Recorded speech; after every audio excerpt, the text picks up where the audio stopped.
कबीर नामं परमं पुनीतं योगे योगे स्वामी हरति दुःखम् दातार मुक्तं पुरुषं पुराणं शरणारविन्दं सततं नमामि शरणारविन्दं सततं नमामि। मुद मंगलमय संत समाज, धर्म प्रेमी सज्जनों, माता एवं बहनों, अभी हम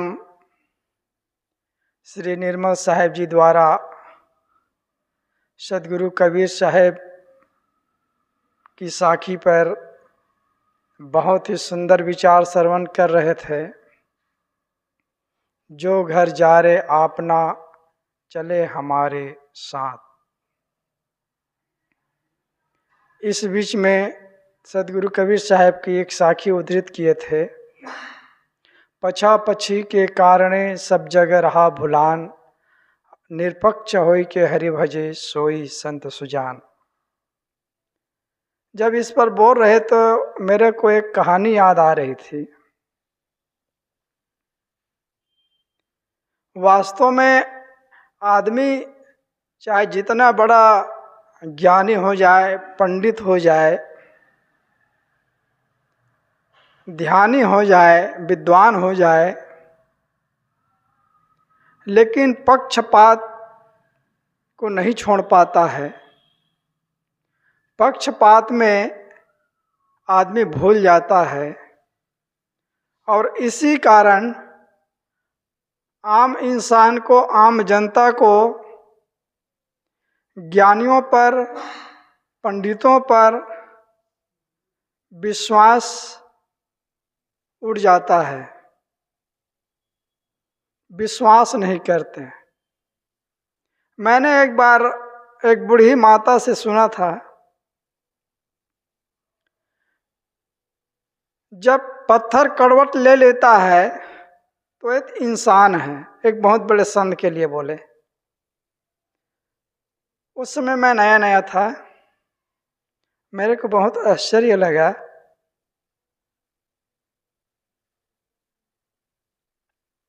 और ये जो मैं कहानी जो याद आ रही थी उसको मैं बताना चाह रहा था।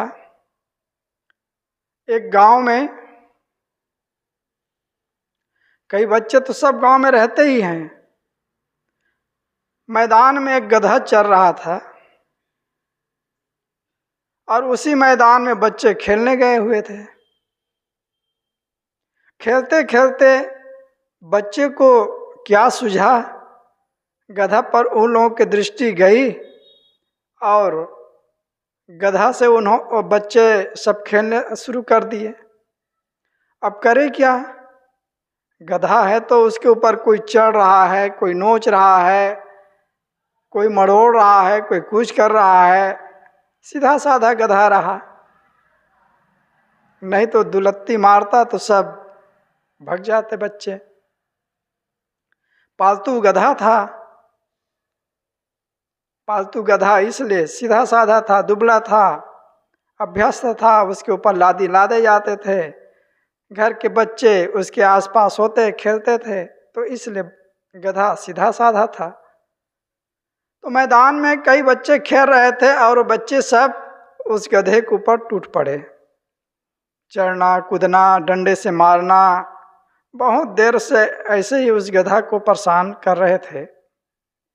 और वो गधा बेचारा चारा चर रहा था तो कुछ ही चर पा रहा होगा, भूखा था। एक तो भूखा प्यासा ऊपर से, और कई बच्चे उसको परेशान कर रहे हैं, तो गधा मर गया। गधा मर गया तो गांव में जो उसके अभिभावक थे बच्चे लोगों के, उन्होंने सब जा कर के पंडित जी के पास शिकायत की और बताया कि पंडित जी, हम लोगों के बच्चे खेल रहे थे और खेलते खेलते एक गधा को मार डाले, अब क्या होगा। तो पंडित जी ने कहा कि यह तो बहुत अनर्थ हो गया, बहुत दुख की बात है, अफसोस की बात है कि एक गधा को मारा है तो उसका तो दोष लगेगा, पाप लगेगा, और इस पाप के लिए आप लोगों को प्रायश्चित के लिए कथा करानी होगी, दान दक्षिणा देना होगा, तभी वो कथा से छुटकारा मिले, पाप से छुटकारा मिलेगा।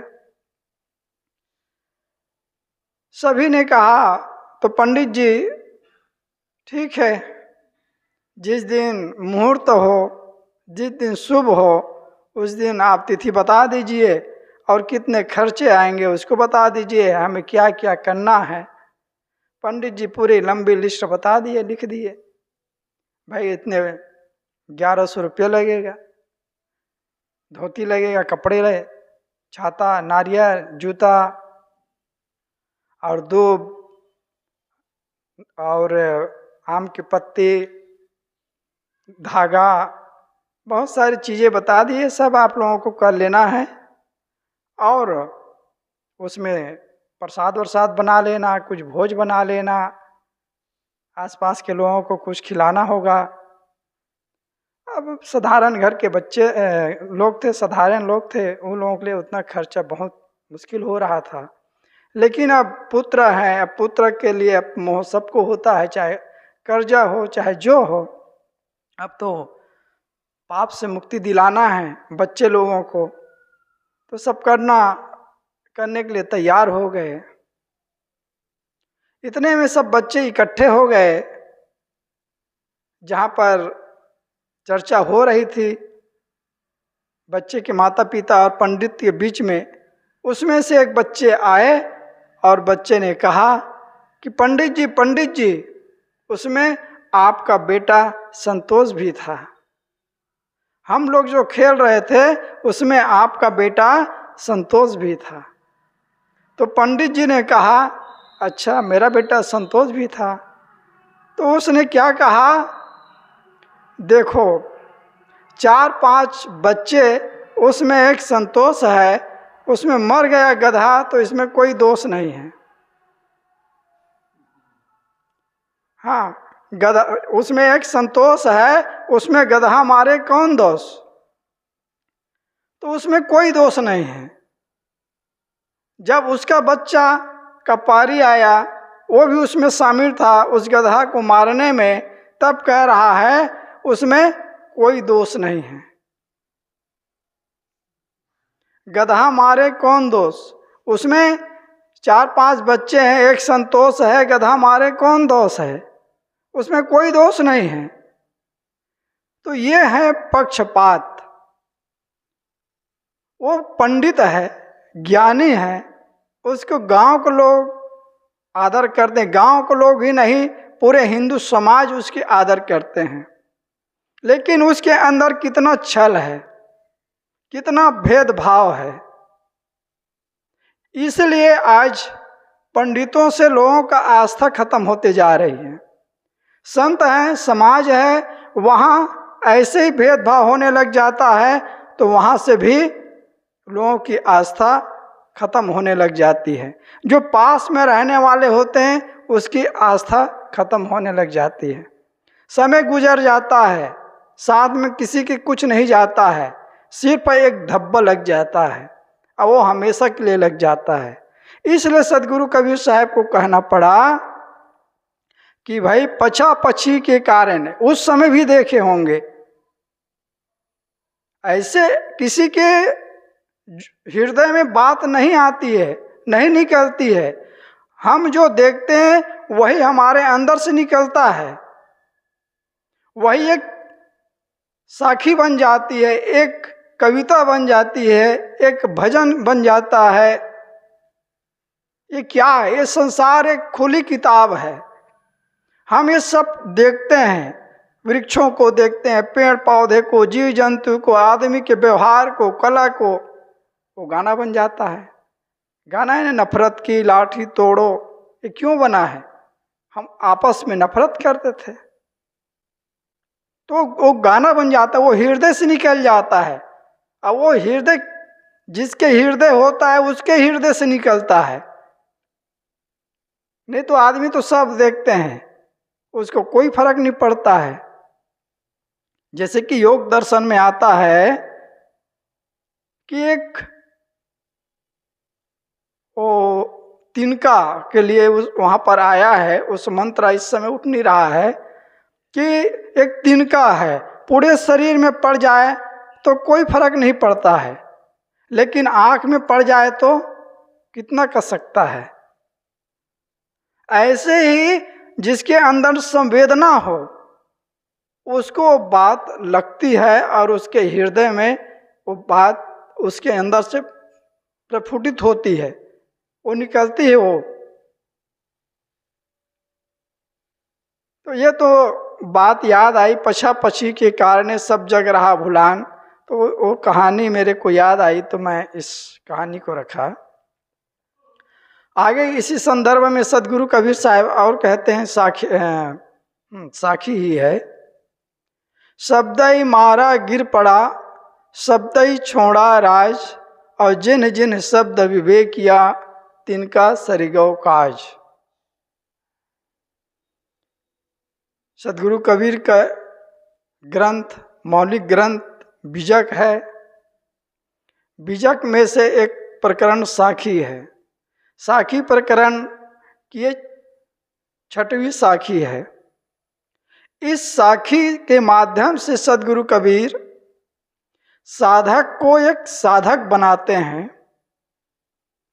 सामान्य साधक को उच्च साधक बनाते हैं।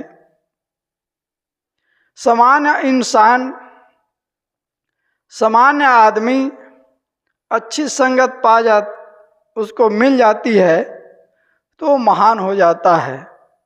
और जिसको महान कहते हैं, जिसको अच्छा एक साधक और बड़ा सभ्य कहते हैं, जब उसको गलत संगति मिल जाती है तो वह नीचे गिर जाता है। तो इस पर सदगुरु कबीर साहब हम सब साधक को, अपने श्रोताओं को, या कहना चाहिए पूरे मानव जाति को, इस साखी के माध्यम से संदेश देते हैं, जागृत करते हैं, सजग करते हैं, सतपथ पर लगाते हैं और हमारे सोए हुए अज्ञानता को, नींद को खोलते हैं। साहब कहते हैं शब्द ही मारा, शब्द की ऐसी ऐसी मार होती है जिसकी मार से अच्छे अच्छे साधक अपनी साधना पथ से गिर जाते हैं। बहुत प्रतिष्ठित सभ्य आदमी, जिसके गांव में, आसपास में, क्षेत्र में, राज्य में, पूरे कहना चाहिए देश में, जिसका आदर होता था, जिसकी पूजा होती थी, जिसको सम्मान दृष्टि से देखते थे, ये पूरे काल की बात, सब समय। जब उसको गलत संगति मिल गई, गलत चीज देखना, सुनना, पढ़ना प्रारंभ कर दिए, तो धीरे धीरे उसकी सजगता छूट जाती है और वो मानवता कहलाने योग्य नहीं रह जाता है। इसलिए सदगुरु कबीर साहब सजग करते हैं। इतिहास इस बात से पूरा रंगा पड़ा हुआ है। पुराण शास्त्र सब में बात आती है। बीजक में भी आया है, श्रृंगी ऋषि बन भीतर मारे, सिर ब्रह्मा के फोरी हो, नाथ मच्छंदर चले पीठ में दे, सिंगल हूँ मैं भोरी हो, साकट के घर करता धरता, हरि भक्तों की चेरी हो। तो सदगुरु कबीर साहब भी इसके लिए उदाहरण देते हैं। श्रृंग ऋषि को लिए कहा जाता है कि वो कभी स्त्रियों के मुख नहीं देखे थे, स्त्रियां क्या होती है वो जानते ही नहीं थे। आप कहेंगे ये कैसी बात है, जब स्त्री को जानते ही नहीं थे तो पले बढ़े कैसे? आश्चर्य की बात है ना। लेकिन इसके पीछे बहुत लंबी कहानी है। कहते हैं विभांडक नाम के ऋषि तप कर रहे थे नदी के किनारे, और जो चाहे तपस्वी हो योगी हो सबको जल की जरूरत पड़ती है। स्नान करना है, पानी पीना है, शीतलता प्राप्त करना है, तो जल के बिना तो किसी का जीवन चलेगा ही नहीं। जल ही जीवन है, इसलिए जगह जगह लिखे होते हैं जल बचाओ, जल की कीमत समझो। तो जल की तो सबकी आवश्यकता है। तो ऋषि स्नान करने गए हुए थे।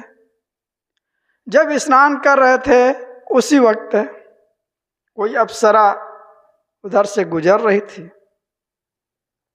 उसको देखते ही कहते हैं उसके वीर्य स्खलन हो गया, और वो पानी में बह रहा था, और आगे एक मृगी भी आ गई पानी पीने के लिए, और मृगनी पानी के साथ उसको पान कर जाती है और वो गर्भ रह जाती है। ये कहानी है, चाहे लोगों को समझाने के लिए हो, काल्पनिक हो, जैसे हो। तो वो हिरणी गर्भ में रह जाती है, और जब समय आता है गर्भ पक जाता है, तो जब उससे पैदा हुआ बच्चा मनुष्य, क्योंकि वो मनुष्य के ही बीज था, और पला हुआ है मृगनी के पेट में, तो जब वो बच्चा पैदा हुआ तो मनुष्य, और उसके सिर पर सिंह निकला हुआ था। सिंह निकला हुआ था इसलिए उसका नाम सिंह ऋषि पड़ गया। तो कभी माताओं के मुख नहीं देखे थे। जब उस पैदा हुए तो वो सिंह ऋषि को पता चला, मिला, वही जंगल में आसपास रहते रहे होंगे, तो उसने उसको पाला पोसा बड़ा किया। जब कहते हैं अंग देश में बहुत भयंकर अकाल पड़ गया, 12 साल तक हाहाकार मच गया, पूरा क्या खाएं क्या पिए, भूखे लोग मर रहे हैं, पशु पक्षी भूखे मर रहे हैं। जब अकाल पड़ेगा, बारिश नहीं होगी तो सब मरेंगे। जंगल जल रहा है, सब सूख रहे हैं, तालाब सूख गए, नदी सूख गई, तो क्या कौन से जीव जंतु जिएंगे? हाहाकार मचने लगा।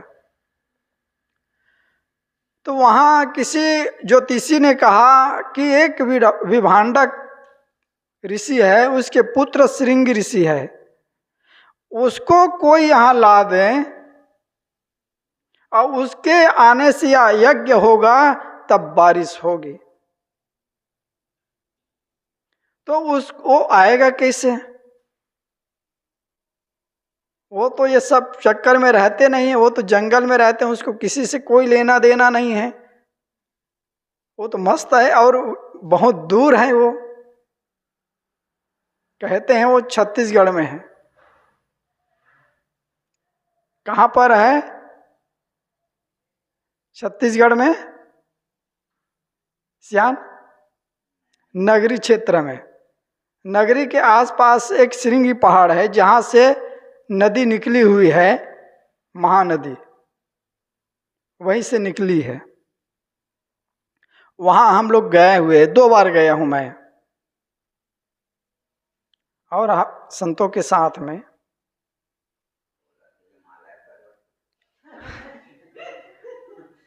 तो ये कहानी बहुत लंबी है। कहने के भाव यह है कि जो नहीं देखे थे स्त्रियों को, वहाँ से कुछ वेश्याओं को भेजा गया और उसकी आव भाव और उसको रिझा करके इतने तपस्वी ऋषि को ले जा गए वहाँ, और शांता नाम की लड़की से उसकी शादी कर दी जाती है। और मच्छंदर नाथ के लिए तो सब जानते हैं, सिंगल की रानियों के साथ कैसे फंस जाते हैं। ये सब कहने का भाव ये है कि किसी साधक को कोई अहंकार करने के लायक नहीं है कि हम बहुत बैरागी हैं, हमें कुछ नहीं होगा, हम चाहे किसी के साथ बात करें, किसी के साथ घुले मिले, किसी के साथ चलें, किसी के साथ हंसी मजाक करें, किसी के कुछ अंग देख लें, उससे हमारे कोई प्रभाव नहीं पड़ेगा। ये प्रमाद काम में नहीं आएगा। इसलिए सदगुरु कबीर साहब अपने साधक को सजग कर रहे हैं, सावधान कर रहे हैं। तो साहब कहते हैं शब्द ही मारा, जो शब्द की बाण है, शब्द की मार है, इस मार में जब मच्छंदर नाथ जैसे योगी गिर गए, श्रृंगी ऋषि जैसे ऋषि गिर गए, तो हम और आप कौन खेत के मूली हैं जी। इसलिए सदगुरु कबीर साहब की बातें को यहाँ उद्धृत करना पड़ रहा है।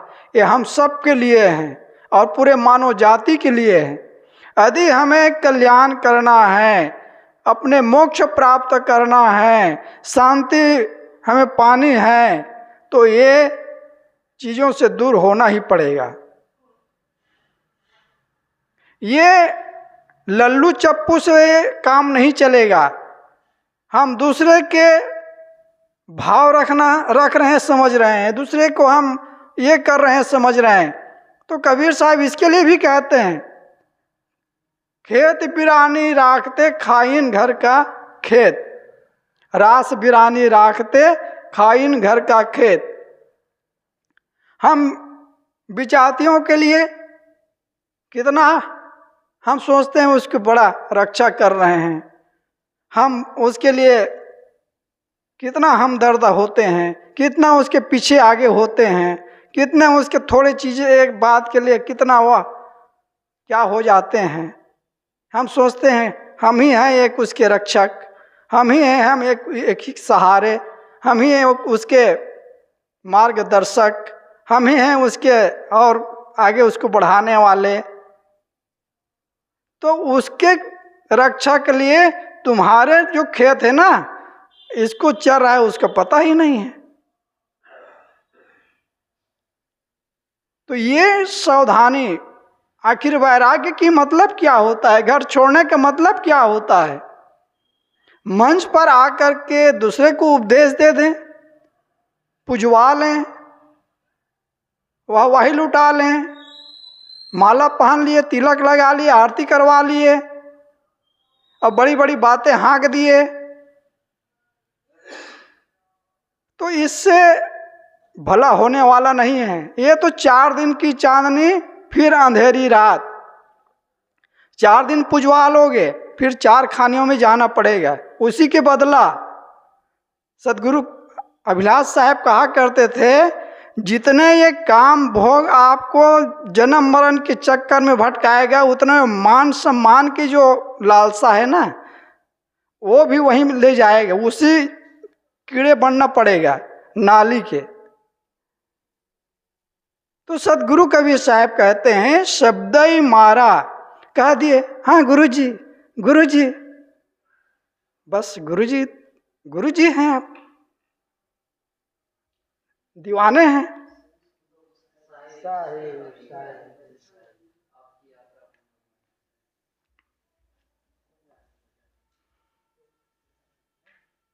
कहाँ जा रहे हैं साहब?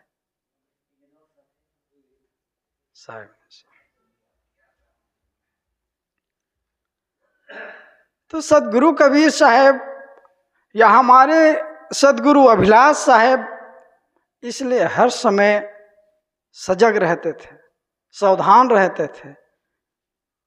वो तो पहुंचे हुए पुरुष थे, उसको सावधानी की क्या जरूरत है। फिर भी कहते हैं विशाल देव के पास सदगुरु अभिलाष साहब एक प्रश्न रखे थे कि जो मुक्त पुरुष है क्या वो भी फिसल सकते हैं? विशाल देव ने कहा जरूर। जो कील कांटा है, जो सावधानी है, उसको छोड़ देगा तो जरूर फिसल जाएगा।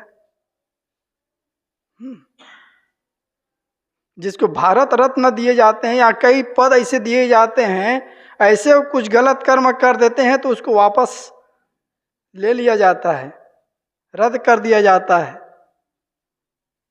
क्योंकि आपको उस योग्य समझ करके आपको कोई सम्मान दिया गया है और आप उसको दुरुपयोग, अब आप वो समझ लिए, हम समझ लिए अब तो मैं महान हो गया, अब मैं कुछ भी करूं तो क्या जेल नहीं होगा? उसके लिए कोई कानून कायदा नहीं है क्या? तो सदगुरु कबीर साहब कहते हैं शब्दई मारा गिर पड़ा, शब्दई छोड़ा राज। शब्द की मार से आदमी गिर जाता है और शब्द की ऐसी मार है जिसको सुन करके आदमी राजपाट भी छोड़ देता है। जो गिरा आदमी है वो ऊपर उठ जाता है। कहते हैं भगवान बुद्ध के लिए जब सिद्धार्थ थे, युवा थे, उसकी शादी हो गई थी, लेकिन बहुत उसको कहना चाहिए वातानुकूलित रखते थे राजा कि ये कहीं साधु ना हो जाए, तो हर मौसम में उसके लिए उसी ढंग से वातावरण बना करके उसके सामने कोई बूढ़े ना आए, रोगी ना आए, टूटा मकान ना दिखे, टूटा कुआं ना दिखे, सूखा पेड़ ना दिखे, कोई मृत न दिखे जिससे इसको वैराग हो जाए। तो उसके सामने हर समय फूल फुलवारी, बाग बगीचे, हरा भरा और युवक युवती उसके सामने उसके नज़र में रखा करते थे, जिससे इसको लगे कि संसार ऐसा ही है, आनंदमय। लेकिन एक बार नगर भ्रमण में जब निकले अपने सारथी से और देखते हैं एक बूढ़ा आदमी कमर झुकी हुई है, लाठी टेक करके चल रहा है, जिसकी पूरी हड्डियां दिख रही हैं, नज़र नीचे है। उसको लगा ये क्या विचित्र है, ये कैसे है, ये ऐसा भी कुछ होता है। अपने सारथी से कहा कि भाई ये कौन है? इसने कहा ये भी एक इंसान है, ये बूढ़ा हो गया है और ये अब सीधा नहीं हो सकता है, इसकी कमर झुक गई है, ये रोगी हो गया है, इसकी शरीर जर्जर हो गया है, हड्डी दिख रही है।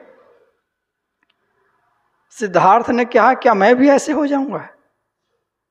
सारथी ने कहा निश्चित, जो जिंदा रहेगा उसको ऐसे होना ही पड़ेगा, बुढ़ापा तो आएगा ही। आगे चलते हैं, देखते हैं कि एक मरा हुआ आदमी लोग ले जा रहे हैं चार कंधे में लाद करके। राम राम सत्य है, सबकी यही गत है। भैया एक राम नाम है, वही सत्य है, और एक दिन जो जा रहे हैं वैसे सबके एक दिन गति होनी है, इसलिए पहले से राम नाम भजना चाहिए, नहीं तो इस संसार से तो सबको जाना ही है। ये संदेश देते हैं जो ले जाते हैं अर्थी, वो लोग यही आवाज लगाते जाते हैं। एक आदमी मरा हुआ था तो उसको ले जा रहे थे और आवाज लगा रहे थे कि राम नाम सत्य है, सबकी यही गत है। सफेद कपड़े में उड़ाए हुए थे, सब पीछे जुलूस जा रही थी। सिद्धार्थ ने देखा ये क्या है भाई, ये क्या है? सारथी ने कहा राजन, ये एक आदमी मर गया है, इसको शमशान में ले जा रहे हैं, इसको जला दिया जाएगा या इसको मिट्टी 4 फीट गड्ढे खोल करके इसको दफना दिया जाएगा, पाड़ दिया जाएगा। सोच तो कांप गया, अरे क्या ऐसे मेरी भी स्थिति होगी? कहें ये तो बिल्कुल होना है, जो आया है सो जाएगा, राजा रंग फकीर। जो आया है वो राजा हो चाहे रंग हो, उसको तो जाना ही है और उसको गति होनी है, उसको जलाना ही पड़ेगा, उसको गाड़ना ही पड़ेगा, वो होता ही है राजन। उसके अंदर तो फिर वैराग का मंथन होने लगा। आगे देखते ही एक सन्यासी पेड़ के नीचे मुस्कुराता हुआ मस्त बैठा हुआ है, जवान है वो भी, उसके चेहरा में चमक है, गिरवा वस्त्र है। उसने देखा ये क्या है, ये कौन है, ये तो चुप बैठा हुआ है, लाल लाल कपड़े पहने हुए हैं, ये क्या कर रहा है। सारथी ने कहा कि भगवान ये एक सन्यासी है, एक साधु है, ये संसार से उदास है, अपने आप में मस्त है, और ये मोक्ष प्राप्त करने के लिए, जन्म मरण से बचने के लिए, भवसागर से बचने के लिए ये साधना कर रहे हैं, तपस्या कर रहे हैं, भगवान में लीन है। उसको वहां पर एक आशा की किरण जगी, यही रास्ता मेरे को अपनाना है। देखिए एक शब्द है, एक शब्द, वो भी एक मार है, उसकी मार से उसने राजपाट का त्याग कर दिया। ऐसे बहुत उदाहरण है, राजा भर्तृहरि, ऋषभदेव, गोपीचंद, बहुत से ऐसे राजा हुए हैं जो राजपाट का भी त्याग कर दिए।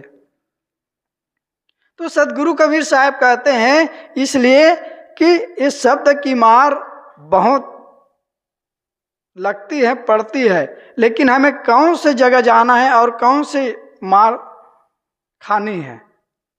संतों के पास जाएंगे, वैराग की, सदाचार की, मुक्ति की, ज्ञान की बातें सुनेंगे, हमारे उसकी मार लगेगी तो हम उसकी ओर चलेंगे। संसारियों के पास जाएंगे, विषय वासनाओं वर्धक बात करने वाले लोग के पास जाएंगे, उसकी मार वैसी पड़ेगी तो हम उधर गिरते चले जाएंगे। तो सदगुरु कबीर साहब कहते जिन जिन शब्द विवेकिया तिनका सरगो काज। जिन जिन लोगों ने शब्द पर विवेक किया, विचार किया, उसका सरगो काज, अर्थात उसका कल्याण हो गया।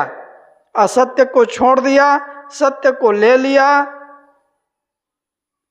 विचार करना पड़ता है, और जो विचार करता है वही पार होता है। सदगुरु कबीर साहब और कहीं बिजक पर कहा है कि शब्द की मार से आदमी वही बचता है कि, आया है शब्द, तो वो शब्द का भाव यही है कि जिन जिन लोगों ने विवेक करता है वही इस संसार से पार होता है। और हम सबको विवेकी बन करके, सारग्राही बन करके हम सबको भी इस संसार से मुक्ति पाने का काम करना है, मुक्त होना। ये अवसर बार बार नहीं मिलता है। आज सुंदर सुनहला अवसर है, जवानी है, स्वस्थ शरीर है, हमारी सब इंद्रियां सही हैं, पढ़ें लिखें, साधना करें, भजन करें, व्यवहार के काम करते हुए, लेकिन व्यवहार में इतना भी ना डूबे हाँ कि हम परमार्थों को ही भूल जाएं। दोनों को लेकर के चलें और आगे बढ़ें। इन्हीं शुभकामनाओं के साथ मैं अपनी वाणी को विराम देता हूँ। बोलिए सद्गुरुदेव की जय। साहिब।